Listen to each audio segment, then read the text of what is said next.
Well, what's the point in having a security system if I forget to arm it? I'll be danged.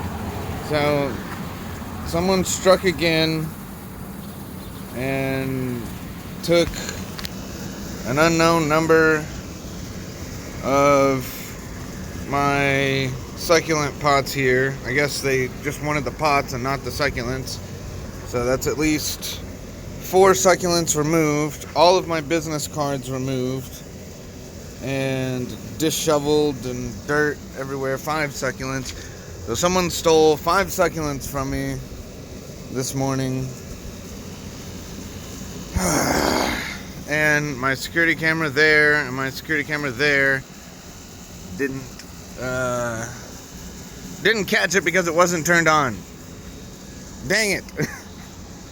I'm such a fool.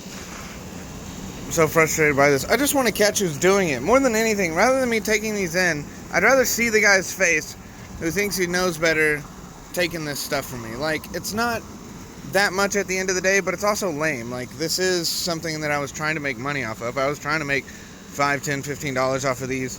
But really, why you've got to steal them from me?